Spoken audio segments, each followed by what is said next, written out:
పశ్చిమ గోదావరి జిల్లా మొగల్తూరు నడివీధి ముత్యాలమ్మ ఆలయం దగ్ధం కేసును పోలీసులు ఛేదించారు.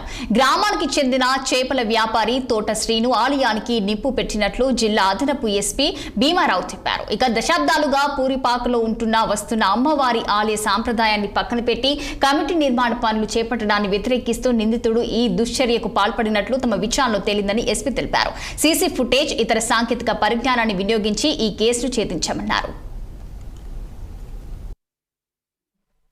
నడివీధి ముత్యాలమ్మ తల్లి పుల్లల తాటి గుడిసె అగ్నికి హాగుతు దాని మీద మనకి కమిటీ పెద్దలు ఫిర్యాదు చేయడం జరిగింది 9వ తేదీన.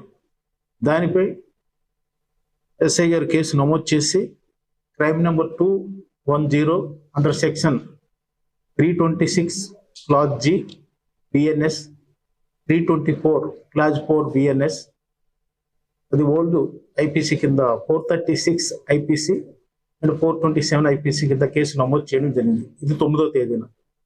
ముఖ్యంగా ఈ కేసులో మా రేంజ్ ఐజీ గారు శ్రీ అశోక్ కుమార్ ఐపీఎస్ గారు, అదేవిధంగా మా జిల్లా ఎస్పీ గారు శ్రీ అద్నాన్ న్యాయం అస్మి ఐపీఎస్ వారు, అదేవిధంగా ఏలూరు ఎస్పీ గారు కూడా ప్రత్యేకంగా మానిటరింగ్ చేస్తూ ఈ కేసుని దర్యాప్తులో భాగంగా ఎస్డిపిఓ గారు డాక్టర్ శ్రీ వేద గారు మరియు వారు ఇన్స్పెక్టర్స్ ఎస్ఐస్ అందరూ కూడా ఇది ప్రెస్టేజ్గా తీసుకొని కేసుని దర్యాప్తు చేయడానికి పై అధికారి ఆదేశాల మీద స్పెషల్ టీమ్స్ ఫార్మ్ చేయడం జరిగింది.